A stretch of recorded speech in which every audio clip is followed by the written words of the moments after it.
Welcome to Galactic Grandmother Heart to Heart. My name is April, and my special returning guest today is Jemaa Sonciré. Jemaa is a wonderful psychic. She works with Laura Eisenhower doing readings. I definitely recommend that dynamic duo. Jemaa is also an Akashic Records librarian. She's an energy worker. She aligns your energy. She is a timeline activator. And we decided after our last interview, which wasn't that long ago, and I'll post it below this, that we have so many topics that we really feel a need to go into on a deeper level. We are going to be recording these conversations on a regular basis. And a very important topic today are the interdimensional beings, Sasquatch. She's an awesome person. I just love her, and I'm so thankful you're back with me. I appreciate your Yay. time. Thank you, April. Galactic grandmother. It's such a pleasure being here with you. Yeah, I just love our conversations and it's just super powerful and needed. Sasquatch was a natural first topic. It'd be okay if you tapped in and got a message from the Sasquatch today. Yeah, absolutely. I just got goosebumps because that's what they were really excited that we were meeting today. And they were really excited to Oh, bring an important message. It's more to help people because it's everything is frequency, energy, and that's how I see things as timelines. And so, or where our consciousness is, and we got tricked and pulled down into a false belief system, negative like loop. yeah. And so they're vibrating at a frequency that we got pulled out of. They're holding space for us, but all the work we've doing, and this is the message, all the work we've been doing has released that because we've made enough consciousness in this ascension or whatever you want to call what we're doing here, transmuting and breaking down the false negative matrix. It feels like things are going back into balance in those other dimensional spaces because of the work that we're doing in this, A I guess, moment. three. Yeah. Yeah, that was the huge message is what we're doing is so important on for all of the dimensional spaces, so we can raise Mother Earth's frequency back up into more where they're at. I think they're with us, aren't they? Oh, Okay. they're, yes, you don't even know. Yes, they are. They're like, oh, I'm so happy to know. They're Oh, such benevolent, loving beings. Some have been captured. So they did show me the dark in the other timelines that are dark. have had some personal experiences that go back Mhm. a long ways. And would you like to just share your background with the Sasquatch? Yeah. Yeah, it went way back and I had no idea what I encountered. And it was just once. They haven't shown themselves physically, but I can communicate with them and know that I'm communicating with them. When I was 16, I was out on a date with this, one of the football players, and he got this new sporty car. And this is like in Paso Robles, California. And Uh-huh. so we were in the back hills and showing off his sports car and then a deer and it was just starting to get dark. So it wasn't completely pitch black, but it was dusk, but getting more on the darker side. So, and a deer ran across the road and he unfortunately kind of hit it, and then it continued running. So I don't think he got it too bad, but he was like, I don't know, my car, my sports car. So we come to a stop in the middle of the road and it's on the back road, so there's no other cars coming. So he was about to get out of the car to see if his car got dented. And right when he opened the door, this furry, and it was now I know it was a baby or like a teenage Bigfoot. And it was running on all fours with to get, I guess, to be faster.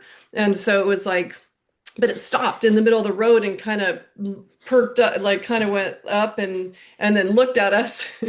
And I was like, holy, what is that? Like, never in my, not a raccoon, not any kind of your regular forest animals. And it was just midstream, looked at us, and then continued running, I believe, after the deer and tuning in with that timeline, it feels like they were actually playing. So it wasn't in a like a primal, like he was like after the deer or trying to catch the deer. Because from what they have told me, I don't know, it might be different for other people's interpretation or downloads, but what I have gotten is that they are vegetarian. They don't eat meat. They have their own really amazing berries and not grain, but it's a type of nutberry. But anyway, so they have these other foods in their dimensional space. And so that's why I feel like, oh, he's just playing with the deer. But so that was my only like scene in this dense reality, a teenage Bigfoot. Freaked the guy out. He didn't even look at his car. God, he was like, what the F was that? And I was like, I don't know. But I was like, super, that was cool. I didn't feel any fear, but he was scared out of his mind. We raced out of there. Never had a date with him again. Now, were the headlights on yet? To The the headlights were on. so So you got that's it. why we got a good look at this teenage Bigfoot. So then I didn't even know or Bigfoot even existed when I'm 16. I'm just trying to be a Uh-huh. regular teenager. But knowing I was a little different, that was in Paso Robles. And then I finished out my high school in Santa Cruz. And I don't think I discovered even looking into Bigfoot until my mid 30s. I think I was living over on Kauai and then started just going, oh yeah, Bigfoot. I think I came across a book about Bigfoot. And I was like, oh. And then I was already too meditating and connecting. And I think that's when I first really started communicating with the clans over here, where I'm from in Santa Cruz, from Kauai, because there's no Bigfoots on Kauai. When I really touch base with them and go Mhm. into their space consciously, and it's just like, oh, it's home. So I know that another me is actually a Bigfoot with family in Uh-huh. that other dimensional space. So I go there a lot. So I started going there probably mid 30s of plans here. But what they told me too is they only like trees. So they're the caretakers or guardians of the trees in the other dimensional space, but they also work symbiotically together. Like somehow it helps them with their frequency, specifically redwood trees. Because yeah. So I was like, oh, cool. Because I feel super connected to the redwoods as well. And of course, I love all trees, but there's a certain consciousness energy on redwoods. So they do live in the other trees like forests, and it is global. Interview, a Carrie Cassidy interview with Major Solomon Berg and his Mm, experience as a Marine in the military, as a scientist studying a Sasquatch that was captive in the Pacific Northwest. And he was talking about because he developed a telepathic communication with this Squatch, as it preferred to be called, and also through that Squatch, he developed a communication with the global, what they call the overmind. The Sasquatch are six-dimensional beings. And then yeah, yeah. overmind, which he's now tapped into, is 6D. And he said it's not a hive consciousness. He said they all No. retain their individuality, but he said it's a very comforting feeling of being part of the Sasquatch community. Can you talk about that?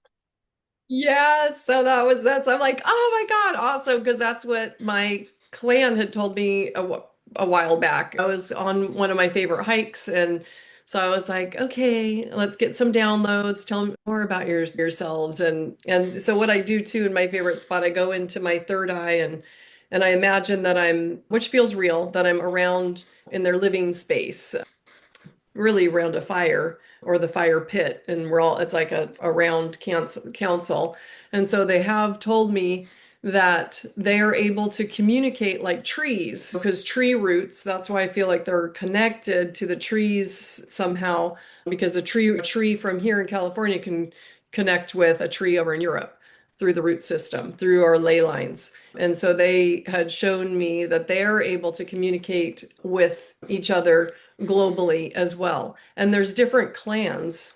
And so that makes sense. And I mean, they didn't specifically say we keep our individuality, but that's what I saw is that they all are different. There's all these different clans, even in this area, but they all get along. But they did show me if there was like a little upset, they work it out peacefully, and there's a council that they talk it out. Kind of like the Native Americans did, I think. There's no violence and they talk it out with the council. So I thought that was really cool. They're able to communicate with each other, I guess telepathically, like how we do, but it's just on this major, bigger level. In my research, I was looking at an interview by Michael Jaco. I don't know if you know who he Right? is. He's the intuitive Yeah. warrior. He Yeah. was interviewing a man named Steve Ishtal, who he's a hunter and a fisherman and a guide up in Canada in the Oh, mountains. okay. He said that the natives, the indigenous people up there where he lives, Yeah. they talk about the Sasquatch like they could be another deer. Like he said a long time ago when he was trying to find footprints of Sasquatch, Hmm. he was at an indigenous dump walking around looking for footprints because I guess they're known to like things that are thrown away. An indigenous man came over and said, "What are you doing?" And Steve said, "You're going to laugh at me, but I'm looking for Sasquatch footprints." And Steve said, he replied just like he was talking about a deer. He goes, "Oh, well, they're over by the river. There's three of them by the river." He said they're Oh, actually interested in the salmon over there. oh, love that. And Yeah. he was talking to him about, well, it was like a small family, the bigger one, the Yeah. female, and the smaller one. And Steve said that wasn't Oh, the information so much as the nonchalant attitude of the indigenous man that was just so used to yeah. cohabiting with them. Yeah, because they're at a higher frequency. They're more in tune with nature, which I always say nature is the frequency of God's source, love, joy. That's why it's so important to get out in nature so you can connect and remember your original frequency of source and creator. And so, yeah, so that makes sense that the Sasquatch feel very comfortable being seen and being in this dimension with higher beings that are still in this physical body. He said that the Sasquatch can know your intentions before you get out Hmm. of the car. That's why the majority of people don't see them, whereas others may see them or have telepathic communication. So Yeah. it's all frequency, Yeah. comes back to frequency. It comes back to frequency. Theirs is like on steroids, their ability to really read energy. And that's what I'm able to do. And I know that's what you can do as well. And again, that comes back to your inner work because everyone has the ability to use their sixth and seventh sense of reading someone's intentions. That's why it's so important to trust that feeling, that inner work and clearing and getting yourself closer to your higher self that's connected to God, creator, source. The DNA samples that have been found from hair follicles, Sasquatch hair follicles, they Mhm. always show a female human mother and an unknown father. It makes me wonder if way back related to the Sasquatch when they first came into this dimension or frequency, like so many Mm. other extraterrestrials mated with human women. Yeah, that's so interesting. I'm not so sold on the whole DNA and our whole science. Uh-huh. So Oh, good point. I don't know. So I just have questioned everything my whole life. And that's why I solely have relied on just my intuition and connection. I mean, I'll listen to other stuff and sometimes it'll ring true, like, oh, yeah, okay. But I'm not sure about the DNA testing on hair follicles or even if that's accurate. If it is, I do feel that there was at one point an intermingling way back before the dark took over the realm. Let me just tune in with this because I haven't tuned in with it. So it actually feels like, yeah, not Lumiere, a little fat, maybe even after Atlantis. In a meditation a while ago, I did ask, well, who are you guys? And they responded, well, we are you. So that's why I've always felt like, oh, I'm a Sasquatch in that dimensional space. That feels about right, though, is the mating with other beings. I am sure that wherever they're from, if they're from off planet here, or if they do have some human DNA that they're somehow connected to us, whatever it Hmm. is, I am grateful for their presence because I Yeah. feel like so many other interdimensional beings that they have a very important part Hmm. in overseeing our human evolution, is what I feel like. Yeah. Well, and that's what they showed me too. So even though they're connected with our galactic family, but with Sasquatch, they're closer to our dimension. They told me that they actually don't go on the spaceships. So I thought that was interesting. But even though they communicate with the other dimensional beings, our galactic family, they're almost, it feels like distant cousins, like they're related. They are closer to our dimensional space.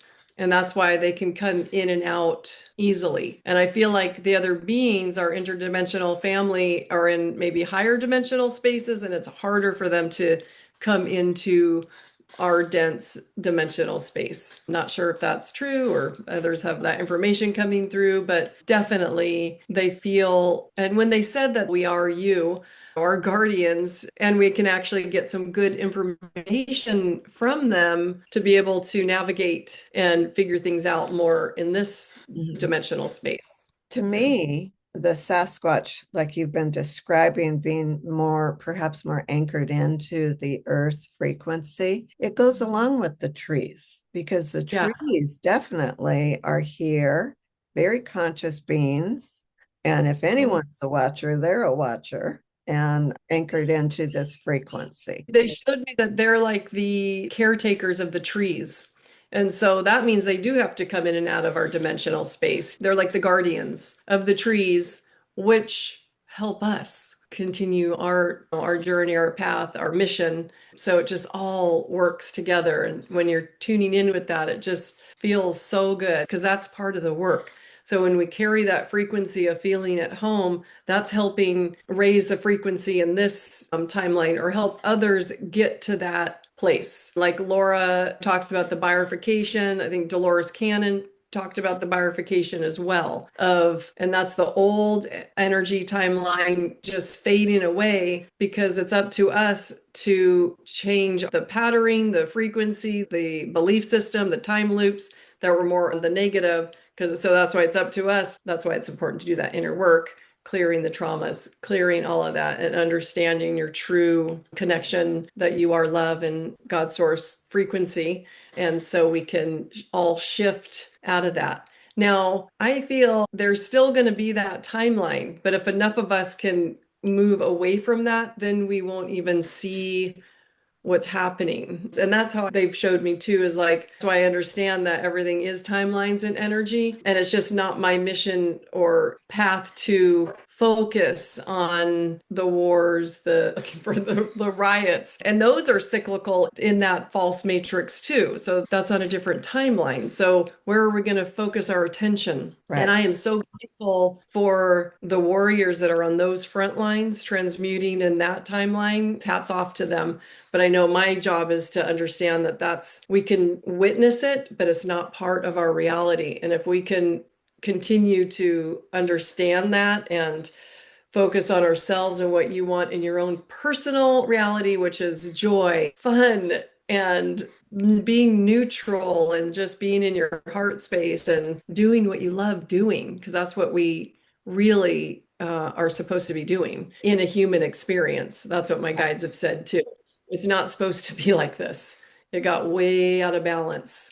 We actually did enjoy coming to planet Earth and experiencing this beautiful construct or, matrix that we're in and work with the energies here. And so just it got hijacked. Right. Right. Yeah. And now and we are bringing it back into balance. We really are. I've heard people talk about this, and I've talked to another person on an interview that tapped into it. And back in the golden era of Egypt with the Hmm. pyramids and so forth, that was what was called an open galactic society. And we were all here, our Yeah. extraterrestrials, probably the Sasquatch, humans, we were all living together. And that was before the timelines were messed with. So I think Yeah. that's what we're heading back to.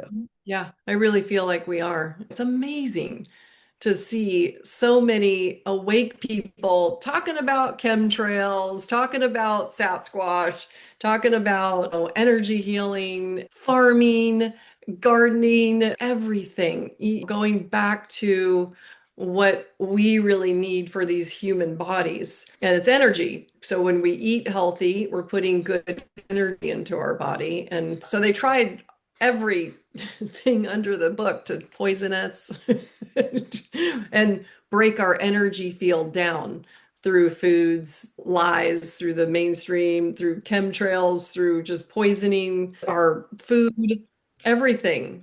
But our consciousness is stronger than all that. So that's what they've told me is that we are the med bed. We are the med beds through our consciousness. And if we clear all of that out, that's what will move us out of the destruction that we've been seeing. Yeah. So I was meditating, getting information with who they are. And they wanted me to give a message in this interview. They want us to know everyone that is on this journey in this realm, knowing that there's something wrong here and that we are balancing it back out, and they have so much love for us and support, and that I would call them guardians of the dimensional spaces, and then just holding that space for us to transmute the out of balance darkness.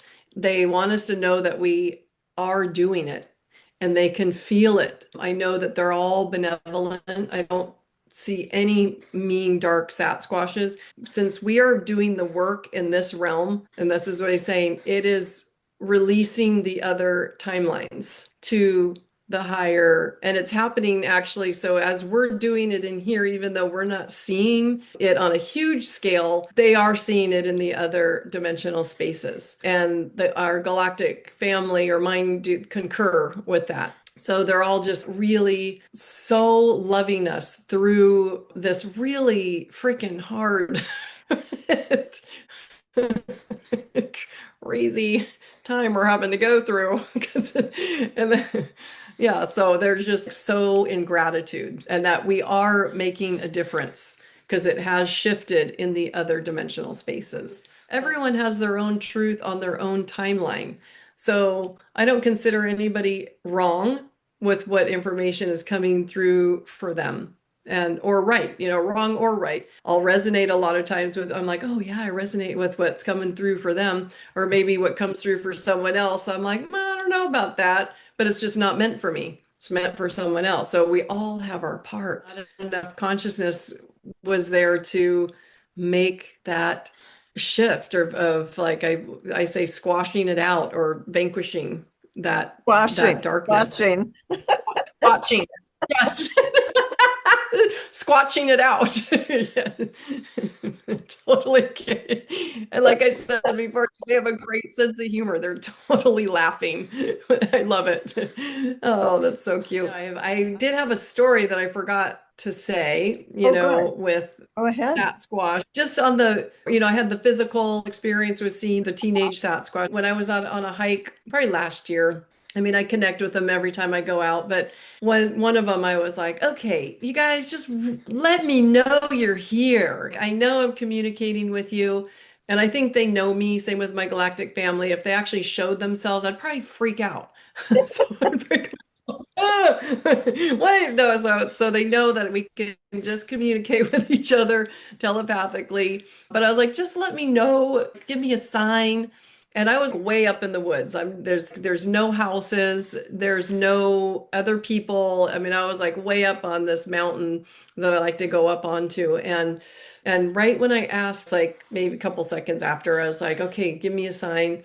And I smelled the most amazing, like it was nothing I'd ever smelled before. It was like this porridge smell. So, and because it was in the evening when I was walking or hiking, and so it was not dark yet, but it was probably around 4:30 or 5. So probably around maybe their eating time. I don't know, but I was proved to me I'm talking to you guys. So yeah, so they a few seconds later smelled this, and I knew it was them sharing the aroma of what they were cooking. It was like kind of like a porridge, I want to say, but it was nothing like I'd smelled before. And so I too, I was like, okay, well, what is this? That's why I said in the beginning with their food that they have in that dimensional space, maybe they're cooking in our space, but I'm not quite clear on how that works. But it was like these nutberry kind of similar to buckwheat, but different. I don't know. So it was like, but it was really just lovely. I was like, oh, thank you. So that was kind of in the physical of showing me,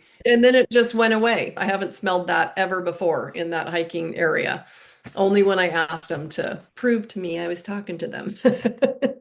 Your So, very intimate connection to the Sasquatch, to that dimensional frequency. Is there anything that you feel that we should know about or think about at this time? just I'm always saying get out in nature more. And so Sasquatch agrees because that is going to help to remember your own original frequency of where they're at in that just that heart space, the benevolent, the not all the traumas, the or negative thinking about ourselves. So when we get out in nature and we honor the trees and we honor even the rocks and the breeze, everything really does have consciousness on it. And so when we can tune in with that and have it uplift us, that makes them happy. Oh, thank It you so does. Yeah. much. I Oh, so appreciate your time and your wisdom and your input from tuning in to the Sasquatch. It really means a lot to me, and I hope that our viewers can feel yeah. that frequency that you're transmitting. Oh, thank you. Yeah, because if you can and get used to feeling that, because that's what we want to be in that frequency to uplift us out of the negative timeline that we've been Yeah. on. And for our audience, if you have any particular topics that you'd like to know more about, please write it in the comments and we will take a look at that. Yeah, thank you. It was great being here. And yes, please, everyone watching this, comment, ask any questions, and just know like you're part of this huge shift that we're all going through. And so good job. We Because if love you're watching, you and we appreciate you. yeah, you're on the path and on your mission. So Yes, just know you're not alone. We're here supporting each other. right. Thank you so much, Jemaa, and we will talk soon. Bye Okay. bye.